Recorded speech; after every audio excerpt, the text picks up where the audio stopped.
అనుక్షణం ప్రజల పక్షం 95 న్యూస్ కి స్వాగతం. ముందుగా హెడ్లైన్స్. యువ న్యాయవాది ఎల్లయ్య హత్య కేసులో 5 నిందితులను అరెస్ట్ చేసి రిమాండ్కు తరలించిన పోలీసులు. పని ఒత్తిడితో మృతి చెందిన విజయనగరం జిల్లాకు చెందిన ఆర్పీ విజయలక్ష్మి మృతికి నివాళులు అర్పించిన మదనపల్లి ఆర్పీలు. అక్రమ గ్యాస్ సిలిండర్ల నిల్వలు గుట్టురట్టు. గ్యాస్ ఫుల్ సిలిండర్లను భారీగా స్వాధీనం చేసుకున్న సివిల్ సప్లై అధికారులు. నల్లగుట్టపల్లి బీసీ కాలనీ గ్రామంలో వీధి కుక్కల దాడిలో 14 పొట్టేళ్లు మృతి, 4 లక్షలు నష్టపోయిన రైతు. హత్య కేసుపై రాయచోట్లోని పోలీస్ కార్యాలయంలో వివరాలు వెల్లడించిన ఎస్పీ ధీరజ్ కునివిల్లే. గ్రామంలో విద్యుత్ ట్రాన్స్ఫార్మర్, వీధి దీపాల ఏర్పాటు విషయంలో తలెత్తిన వివాదమే హత్యకు దారితీసింది. న్యాయవాది ప్రశ్నించాడనే కక్షతో అదే గ్రామానికి చెందిన శ్రీనివాసులు మరో 5 కలిసి రాళ్లు కట్టెలతో చావబాది హత్య చేశారు. నిందితుల కోసం గాలించిన రాయచోటి డీఎస్పీ ఆధ్వర్యంలో ఏర్పాటైన పోలీస్ బృందం కేవీపల్లి మండలంలోని గడిగ్రాస్ వద్ద మాటు వేసి నిందితులను అరెస్ట్ చేసిన పోలీసులు పట్టుబడిన నిందితుల నుంచి హత్యకు ఉపయోగించిన కట్టెలు, రాళ్లు, చరవాణిని స్వాధీనం చేసుకున్నట్లు వెల్లడించిన ఎస్పీ. దారుణంగా చంపడున్నారు.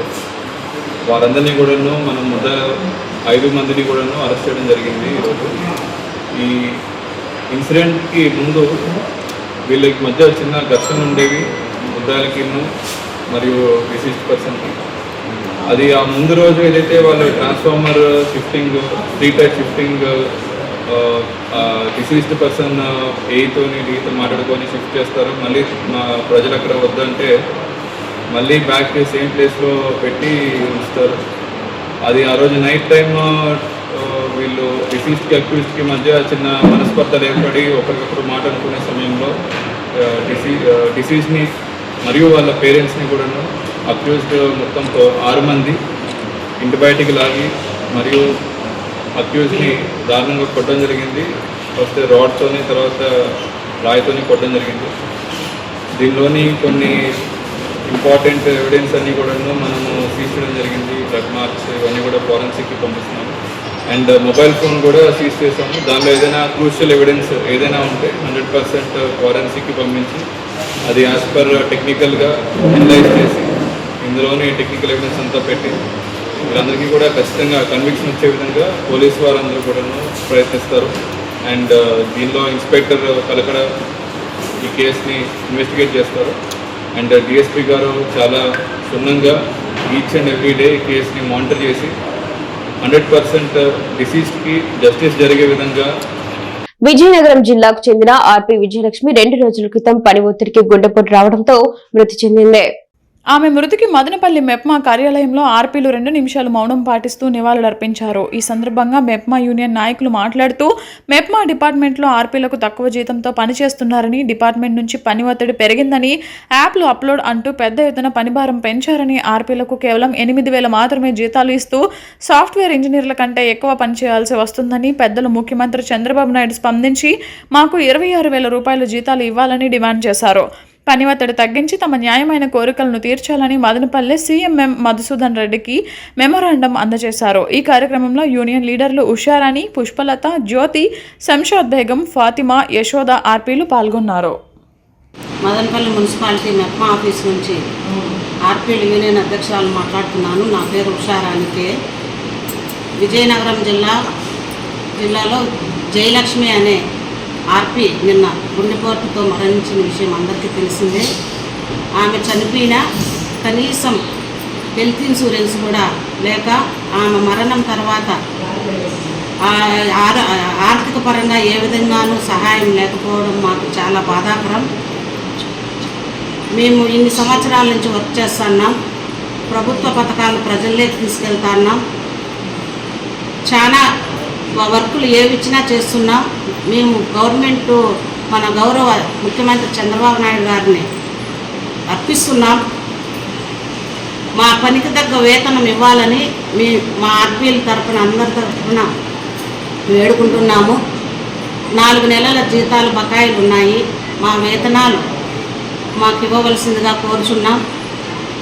మాకిచ్చే వేతనాలు మా వ్యక్తిగత ఖాతాలకు వేయాలని మా ఆర్పీల తరఫున అందరి తరఫున వేడుకుంటున్నాం ప్రభుత్వాన్ని.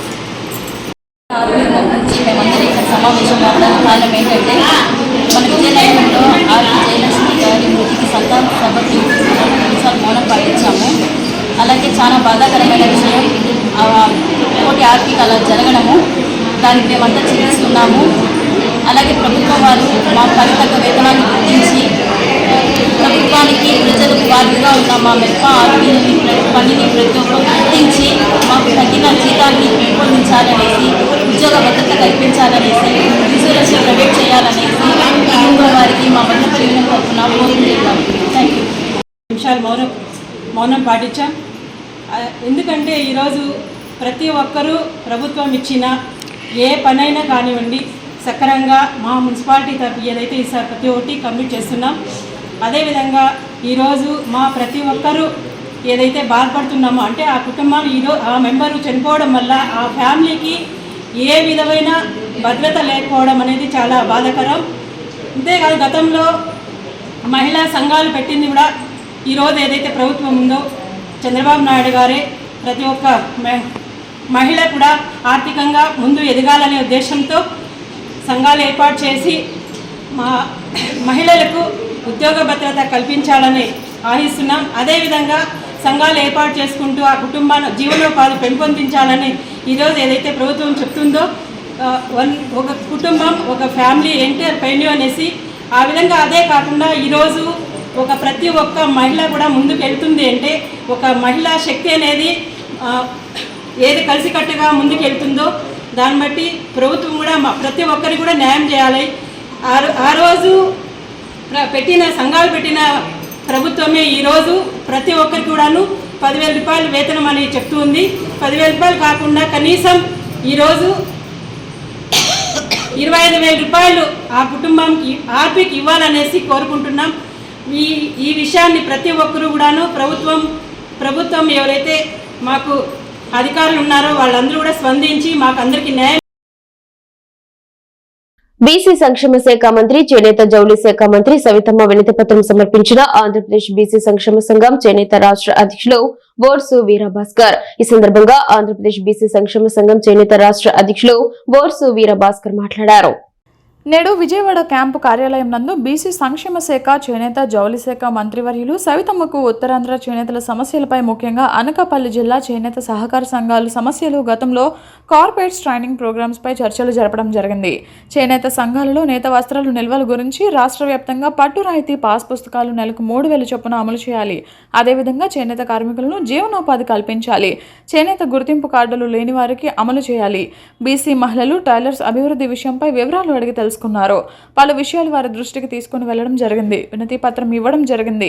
వెంటనే మంత్రివర్యులు సంబంధిత అధికారులకు ఫోన్ల ద్వారా ఈ యొక్క సమస్యలు వివరించడం జరిగింది. విజయవాడలో ఉన్న చేనేత డిప్యూటీ కమిషనర్ కి తక్షణమే ఈ యొక్క సమస్యలపై దృష్టి పెట్టాలని వెంటనే ఫోన్ ద్వారా చెప్పడం జరిగింది. విజయనగరం ఏడీ మురళీకృష్ణకు ఫోన్ చేసి చేనేతలపై నిర్లక్ష్యం ఏంటి అని మంత్రివర్యులు ఆగ్రహం వ్యక్తం చేయడం మాకు ఆశ్చర్యం కలిగించింది అన్నారు. అనకాపల్లి జిల్లా బీసీ చేనేత రాష్ట్ర AIWF JAC executive number Madem Suri Appara, Vijay Kumar, Digudu Bhaskar, Raviteja తదితరులు పాల్గొన్నారు. పలమనేరు పట్టణంలో అక్రమంగా నిల్వ ఉంచిన గ్యాస్ సిలిండర్ల గుట్టును అధికారులు రట్టు చేశారు. విశ్వసనీయ సమాచారం మేరకు పట్టణంలోని పట్రా మున్సిపల్ వీధిలో ఉన్న ఒక గోడౌన్ పై సివిల్ సప్లై జిల్లా అధికారి శంకర్ ఆధ్వర్యంలో ఆకస్మిక దాడులు నిర్వహించి భారీ సంఖ్యలో సిలిండర్లను స్వాధీనం చేసుకున్నారు. కృష్ణమూర్తి అనే వ్యక్తికి చెందిన గోడౌన్లో ఎటువంటి అనుమతులు లేకుండా భారీ ఎత్తున ఖాళీ గ్యాస్ సిలిండర్లను నిల్వ ఉంచినట్లు అధికారులకు ముందస్తు సమాచారం అందింది. ఈ మేరకు అప్రమత్తమైన రెవెన్యూ మరియు సంబంధిత శాఖల అధికారులు సదరు గోడౌన్పై మెరుపు దాడులు చేశారు. దాడుల సమయంలో గోడౌన్ నిండా అక్రమంగా నిల్వ ఉంచిన పెద్ద సంఖ్యలో ఖాళీ సిలిండర్లు లభ్యమయ్యాయి. నిబంధనలకు విరుద్ధంగా నివాస ప్రాంతాల మధ్య ప్రమాదకర రీతిలో వీటిని నిల్వ ఉంచినందుకు గాను అధికారులు వాటన్నింటినీ స్వాధీనం చేసుకున్నారు. డిఎస్ఓ శంకర్ మాట్లాడుతూ చిన్న పెద్ద గ్యాస్ సిలిండర్లు అన్నీ కలిపి 115 సీజ్ చేయడం జరిగింది. అక్రమ నిల్వలపై సమగ్ర విచారణ జరిపి బాధ్యులపై కఠినమైన కేసు నమోదు చేస్తామని, ప్రజల భద్రతకు ముప్పు కలిగించేలా ఇలాంటి అక్రమ కార్యకలాపాలకు పాల్పడితే సహించేది లేదని, నిబంధనలు అతిక్రమించే వారిపై కఠిన చర్యలు తీసుకుంటామన్నారు. ఈరోజు ఇక్కడ మేము చేసినటువంటి ఇన్స్పెక్షన్స్లో అనాథరైజ్డ్గా ఇతను స్టోర్ చేసినటువంటి 31 డొమెస్టిక్ సిలిండర్లను, 3 కమర్షియల్ సిలిండర్లను, 76 5 kg సిలిండర్స్ను 2 kgs 5 సిలిండర్స్ను మొత్తం కలిపి 115 సిలిండర్లను సీజ్ చేయడం జరిగింది. సీజ్ చేసిన ఈ సిలిండర్స్ను 6A కేసు నమోదు చేసి జిల్లా సంయుక్త కలెక్టర్ గారి కోర్టు నందు సబ్మిట్ చేయడం జరుగుతుంది. తదుపరి జిల్లా సంయుక్త కలెక్టర్ గారు విచారించి దాని మీద చిత్తూరు తీసుకోవడం జరుగుతుంది. బీసీ కాలనీ గ్రామంలో వీధి కుక్కల దాడి భయాందోళనకు గురి చేసింది. బుధవారం అర్ధరాత్రి సమయంలో గ్రామానికి చెందిన గంప శ్రీనివాసులు అనే రైతు గొర్రెల కొట్టంలోకి చొరబడ్డ వీధి కుక్కల గుంపు గొర్రెలపై దాడి చేసి 14 పొట్టేళ్లను చంపేశాయి. రైతు తెలిపిన వివరాల ప్రకారం రాత్రి సమయంలో కుక్కలు గొర్రెలపై దాడి చేసి చంపుతున్నట్లు గమనించాడు. వెంటనే కుక్కలను తరిమివేసినా అప్పటికే 14 పొట్టేళ్లు మృతి చెందాయి.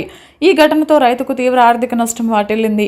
ఈ నిరుపేద కుటుంబానికి అప్పు చేసి పొట్టేళ్లను మేపుకుంటున్న వారికి ఒకేసారి 14 పొట్టేళ్లు చనిపోవడంతో అతని కుటుంబం తీవ్ర విషాదంలో మునిగిపోయారు. మృతి చెందిన పొట్టేళ్ల విలువ 2 లక్షల రూపాయలు ఉంటుందని గ్రామస్తులు తెలిపారు. ఈ సంఘటనతో గ్రామంలో భయం నెలకొంది.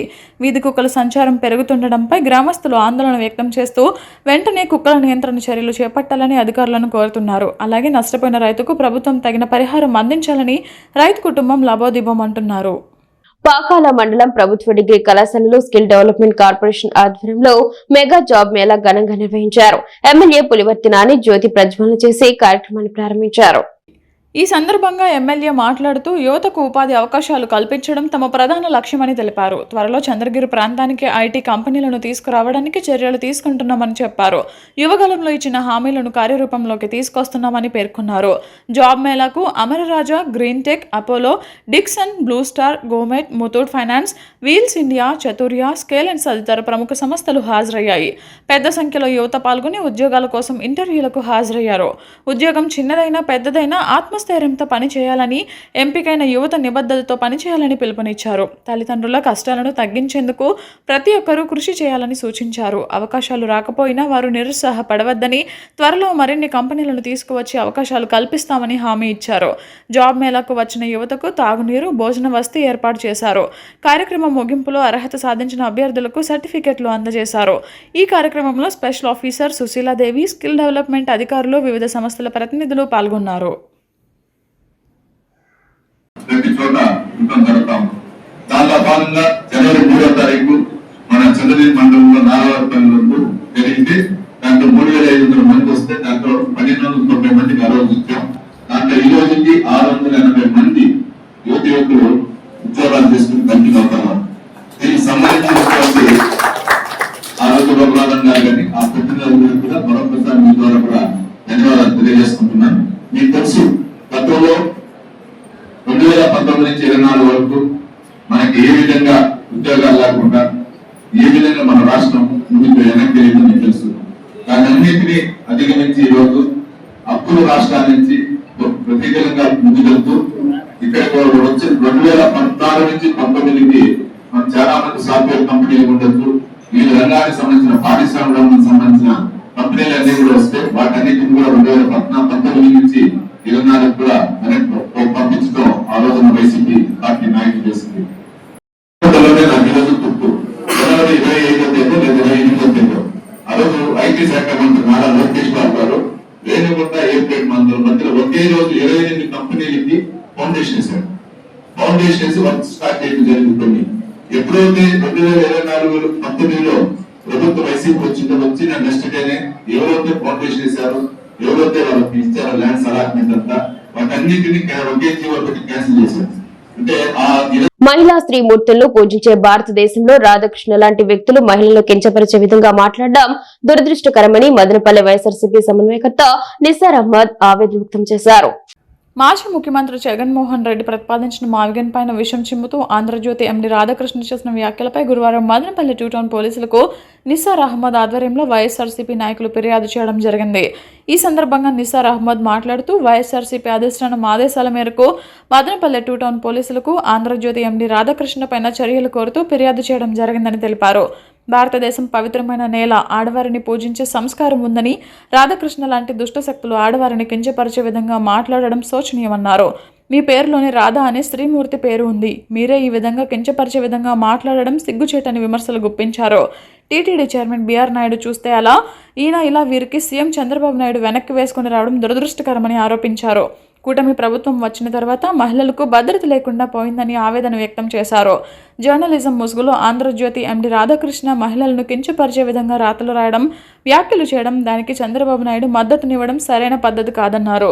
ఇలాంటి వ్యాఖ్యలలో మహిళల పట్ల పూర్తి అగౌరవం స్పష్టంగా కనిపిస్తోందని ఆరోపించారు. రాధాకృష్ణ తన వైఖరిని మార్చుకుని క్షమాపణలు చెప్పాలని, లేని పక్షంలో ఉద్యమాన్ని ఉధృతం చేస్తామని హెచ్చరించారు. ప్రజలంతా ఈ విషయాన్ని గమనించాలని కోరారు. వైఎస్ఆర్సీపీ శ్రేణులు అంతా ఆంధ్రజ్యోతి దినపత్రిక, ఏబీఎస్ ఛానల్ బహిష్కరణ చేయాలని పిలుపునిచ్చారు. ఈ కార్యక్రమంలో మాజీ municipal chairperson Manujareddy, SEC member Shamim Aslam, మేధావుల ఫోరం రాష్ట్ర కార్యదర్శి విఎస్ రెడ్డి, నియోజకవర్గ యువజన విభాగం అధ్యక్షుడు డి హర్షవర్ధన్ రెడ్డి, సీనియర్ నాయకులు ఎల్ రఘునాథ్ రెడ్డి, అన్నమయ్య జిల్లా యువ నాయకులు తోట పవన్ తేజ, ఎన్ మస్తాన్ ఖాన్, శీలం రమేష్, నరసింహులు, సురేంద్ర, లియాఖత్ అలీ, ఇర్ఫాన్, డిజిటల్ కోఆర్డినేటర్ యాసిన్ తదితరులు పాల్గొన్నారు. ఎంత బాధేస్తా ఉందంటే ఆడవారిలో ఒక రెవల్యూషన్ వచ్చింది. ఏమి ఈ మనిషి ఈ రకంగా మాట్లాడుతున్నారే, ఏమి ఈ మనిషి ఈ రకంగా మాట్లాడుతున్నారే. ఆయన ఈ రకంగా మాట్లాడితే ఇంత ముందు కూడా బిఆర్ నాయుడు గారు అది కూడా లేడీస్ టార్గెట్ పెట్టి ఆ రకంగా చేస్తూ ఉంటారు. ఈ ప్రభుత్వం వచ్చిన తర్వాత టోటలీ లేడీస్కు భద్రత లేకుండా పోతా ఉంది. వాళ్ళకి వచ్చేందులో చాలా కించపరిచే విధంగా వ్యవహరిస్తూ ఉన్నారు. ఇది చాలా బాధాకరమైన విషయం. మేము వచ్చేందులో ఈయన ఈ రకంగా చేస్తూ ఉంటే కూడా చంద్రబాబు నాయుడు గారు ఈయన ఎన్నికేసుకొని వస్తూ ఉంటే అది పెద్ద ఆశ్చర్యంగా ఇస్తూ ఉంది. నువ్వు ఇంటికి పెద్ద మనిషి అయిన తర్వాత వాళ్ళకు వెనకాల వేసే బదులు వాళ్ళకి దండించి మీరు చేస్తా ఉండేది తప్పు, మీరు చేస్తా ఉండేది తప్పు అని చెప్పి నువ్వు కట్టడి చేసే ఈ రకంగా ఈ ఇన్సిడెంట్స్ పునరావృతం కావు. కానీ మీరు ఈ రకంగా చేయకుండా వాళ్ళకి వెనకేసుకొని వచ్చేసి వాళ్ళకు సపోర్ట్ చేసుకుంటూ వచ్చిన దానివల్ల ఎక్కడ చూసినా ల్యాండ్ మాఫియా కానీ, డ్రగ్ మాఫియా కానీ, ఇసుక మాఫియా కానీ ప్రతిదీ కూడా విచ్చలవిడిగా పోతా ఉంది. మీరు వచ్చింది ఏం చేస్తా ఉంటారు, ఆ రోజు మీరు తెలుగుదేశంకు సపోర్ట్ చేశారు, మేము అన్ని విధాలుగా మీకు సపోర్ట్ చేస్తామని చెప్పి ఈ రకంగా పోతా ఉంటారు. ఈరోజు రాధాకృష్ణ గారు ఈ రకంగా చేసింటే మీరు వచ్చిందో ఆయనకి దండించేసి బహిరంగ క్షమాపణ చెప్పాలా. రాధాకృష్ణ గారు కూడా మీరు వచ్చిందో చేసిన తప్పు మీకు తెలుసు, మీరు కించపరిచే విధంగా లేడీస్ మాట్లాడారు. ఈరోజు మీ ఇగో మీకు అడ్డపడతా ఉంది. ఇగో ఎప్పటికీ మీరు అడ్డం రాదు. మీరు ఖచ్చితంగా తప్పు చేస్తే ప్రతి మనిషి కూడా తప్పు చేస్తాడు. కానీ ఇగోను మనం విస్మరించేసి ఖచ్చితంగా మనం తప్పు చేస్తుంటే బహిరంగంగా క్షమాపణ చెప్పినంత మాత్రం మనం చిన్నగా అయిపోము. మీరు ఖచ్చితంగా వచ్చేందులో బహిరంగంగా 100% ప్రజల ముందుకు వచ్చేసి మీరు చేసిన తప్పుకు క్షమాపణ చెప్పేసి మీరు ఇది చేసుకోవాలా. లేని పక్షంలో వైఎస్ఆర్ కాంగ్రెస్ పార్టీ 100% దీనికి ఉధృతం చేస్తాము. మీరు చేసిండే ప్రతిదీ కూడా ఇది చేస్తాం. అది కాకుండా మీ పేపర్ను కూడా మేము అదే అప్పీల్ చేస్తున్నాం ప్రజలకందరికీ. ఈ రకంగా మహిళలకు గౌరవం ఇవ్వని ఈ పేపర్ను కూడా మీరు టోటలీ బహిష్కరించండి, ఛానల్ని కూడా బహిష్కరించాలని కూడా పిలిపిస్తున్నాం. ఈ రకంగా చేయడం చాలా శోచనీయం. మీరు వచ్చేందులో చాలా బాధాకరమైన విషయం. మేము ఈరోజు కూడా మీకు ఫర్దర్ ఫైనల్లీ మేము మళ్ళా మీకు డిమాండ్ చేస్తున్నాం. ఖచ్చితంగా మీరు వచ్చేందులో బహిరంగంగా వచ్చి క్షమాపణ చెప్పండి. మీరు వచ్చి మామూలు చెప్పి మదనపల్లె సమీపంలో గల మిట్స్ డీమ్డ్ యూనివర్సిటీ నందు కంప్యూటర్ సైన్స్ అండ్ ఇంజనీరింగ్ 3వ సంవత్సరం చదువుతున్న కనిచెల్ల వేణుమాధవ్ గోసాతి పేరుతో ఒక వినూత్న రైడ్ షేరింగ్ మరియు వాహన అద్దె ప్లాట్ఫామ్ ను రూపొందించారు. ఈ ప్లాట్ఫారంను university vice chancellor doctor C Yuvaraj అధికారికంగా ప్రారంభించారు. స్థానిక రవాణా అవసరాలను ఆధునీకరించే లక్ష్యంతో రూపొందించబడిన ఈ యాప్ ప్రయాణికులు మరియు డ్రైవర్లకు ఉపయోగపడేలా తక్కువ ఖర్చుతో కూడిన రూట్ మ్యాచింగ్ సదుపాయం, నమ్మకమైన రైడ్ ట్రాకింగ్ ఫీచర్లను అందిస్తుంది అని అన్నారు. ఈ ప్లాట్ఫారం ద్వారా డ్రైవర్లు తమ ఖాళీ సమయాన్ని వినియోగించి అదనపు ఆదాయం పొందే అవకాశం ఉండగా ప్రయాణికులు తక్కువ ఖర్చుతో సులభంగా తమ గమ్యస్థానాలకు చేరుకునే వీలుంటుంది. యూనివర్సిటీ స్థాయి నుండే ఇలాంటి సాంకేతిక పరిష్కారాన్ని అభివృద్ధి చేయడం యువతలో ఉన్న ఆవిష్కరణాత్మక ఆలోచనలకు నిదర్శనంగా నిలుస్తోంది అని అన్నారు. భవిష్యత్తులో ఈ యాప్ను మరింత విస్తరించి కొత్త ఫీచర్లను జోడించి పెద్ద స్థాయిలో ప్రజలకు అందుబాటులోకి తీసుకురానున్నారని తెలిపారు. మరిన్ని వివరాల కోసం gosath.com సందర్శించవచ్చు అని తెలిపారు. కార్యక్రమంలో chief technology officer Sanath Hegde, dean academics doctor Ram S Konargiri, విభాగాధిపతి డాక్టర్ ఆర్ కల్పన, డాక్టర్ చొక్కనాథన్లు పాల్గొన్నారు. నూతన ఆవిష్కరణ చేసిన వేణుమాధవ్ను MITS founder and chancellor doctor N Vijayabhaskar Chowdary, pro chancellor N Dwarakanath, executive director Keerthi Nadella మరియు అధ్యాపకులు అభినందనలు తెలియజేశారు. అనుక్షణం ప్రజల పక్షం 95 న్యూస్ ఇంతటితో సమాప్తం. తిరిగి రేపు బులెటిన్లో మళ్ళీ కలుసుకుందాం. అంతవరకు సెలవు, నమస్కారం.